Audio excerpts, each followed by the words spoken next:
Assalamualaikum warahmatullahi wabarakatuh.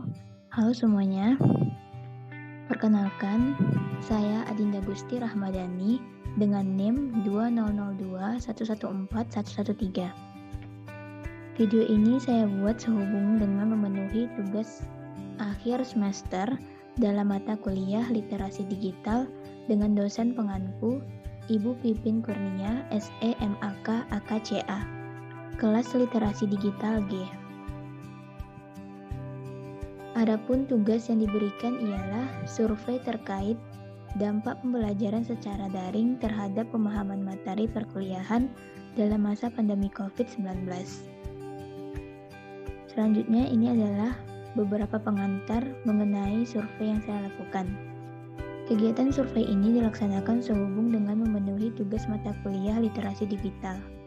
Survei ini dilaksanakan guna mengetahui dampak pembelajaran secara daring terhadap pemahaman materi perkuliahan dalam masa pandemi COVID-19.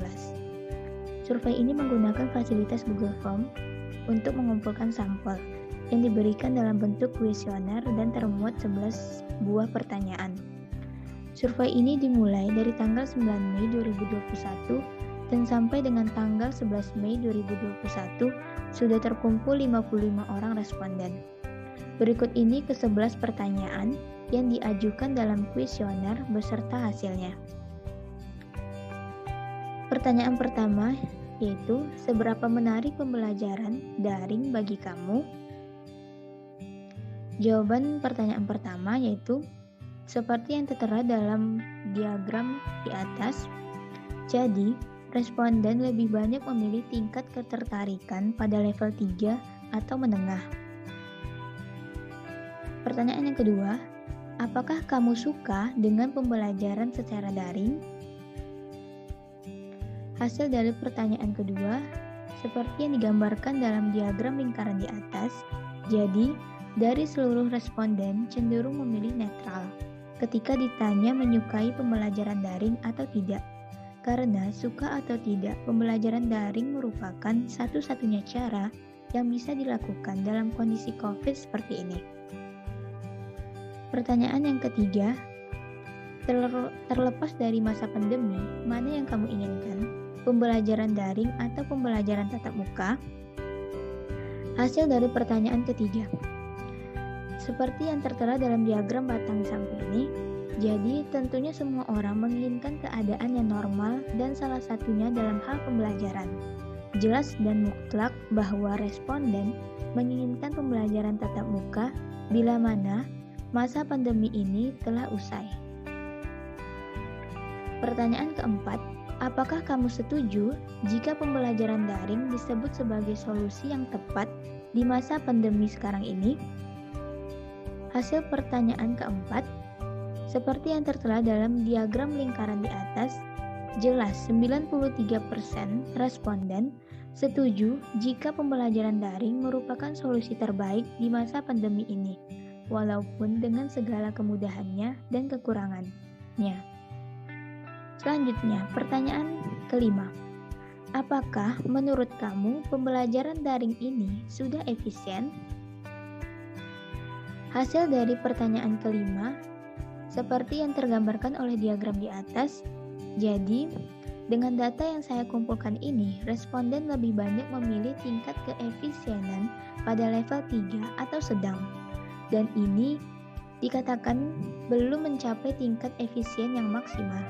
Dengan begitu, tentu perlu adanya perbaikan dalam proses pembelajaran daring ini.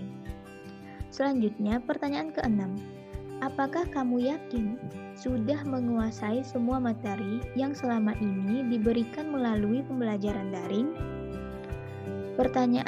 Hasil pertanyaan keenam yaitu menunjukkan bahwa 65% dari responden yang mengisi kuesioner ini menjawab bahwa mereka belum menguasai semua materi yang diberikan melalui pembelajaran daring.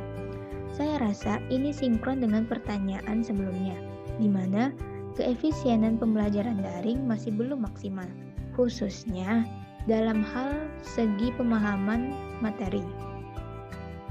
Berikutnya, pertanyaan ketujuh. apakah kamu pernah merasa kesulitan dalam memahami materi yang diberikan melalui pembelajaran daring? Hasil pertanyaan ketujuh menunjukkan bahwa memang tak bisa dipungkiri bahwa kesulitan atau kendala itu pasti ada. Dilihat dari grafik di atas, bahwa jawaban yang diberikan responden adalah sering hingga hampir sering mendapati kesulitan dalam memahami materi yang diberikan secara daring. Namun, ini tidak bisa melulu menyalahkan keadaan. Ini tentunya menjadi catatan bagi mahasiswa untuk bisa mandiri dan memecahkan persoalan yang dianggap rumit. Selanjutnya, pertanyaan ke-8. Jika pernah mendapat kesulitan memahami materi, bagaimana cara kamu mengatasi kesulitan tersebut? Hasil dari pertanyaan ke-8 ditunjukkan dalam diagram berikut ini, di mana pada pertanyaan ini saya memberi kesempatan bagi responden untuk memilih jawaban lebih dari satu pilihan. Jadi dari yang responden alami, mereka lebih sering bertanya pada teman atau senior dan membaca buku kembali serta mencari referensi di Google ketika mendapati kesulitan dalam memahami materi yang diberikan melalui pembelajaran daring. Pertanyaan ke-9, apa yang sering menjadi penyebab kamu tidak memahami materi yang diberikan melalui pembelajaran daring? Hasil dari pertanyaan ke-9 ini, di mana saya juga memberikan kesempatan bagi responden untuk memilih lebih dari satu pilihan jawaban. Jadi, jika dilihat dari hasil survei ini, maka penyebab tidak memahami materi yang lazim dialami oleh responden ialah susah fokus ketika pembelajaran daring. Kemudian, kendala jaringan internet juga sering dialami oleh responden. Bisa dilihat bahwa kedua faktor tersebut merupakan kelemahan dari sistem pembelajaran daring ini. Selanjutnya, pertanyaan ke-10. Apakah kamu pernah merasa bosan dengan pembelajaran daring? Hasil dari pertanyaan ke-10 menunjukkan bahwa jika dilihat dari diagram jawabannya, kebosanan yang dialami oleh responden terjadi rentang waktu sering dan hampir sering. Rasa bosan bisa muncul dengan berbagai faktor yang berbeda. Misalkan dikarenakan metode pembelajarannya, kedisiplinan waktunya, atau suasana yang tidak kondusif, dan sebagainya. Selanjutnya pertanyaan terakhir yaitu pertanyaan ke-11. Apakah kamu sudah yakin siap mengikuti pembelajaran tatap muka walaupun selama ini kamu terbiasa dengan pembelajaran daring? Hasil dari pertanyaan ke-11 menunjukkan bahwa hampir sebagian responden menyatakan siap mengikuti pembelajaran tatap muka walaupun sudah terbiasa dengan pembelajaran daring. Sisanya masih ragu-ragu dan tidak yakin. Tentunya ini akan kembali bergantung pada kondisi pandemi yang tengah terjadi saat ini. Mungkin sekian penjelasan dari mini survei saya. Lebih dan kurang saya mohon maaf. Saya ucapkan terima kasih untuk semua pihak yang telah berpartisipasi dalam survei ini. Dan saya ucapkan terima kasih untuk bimbingan dari dosen saya selama 1 semester ini. Saya akhiri dan saya tutup dengan wassalamualaikum warahmatullahi wabarakatuh. Terima kasih.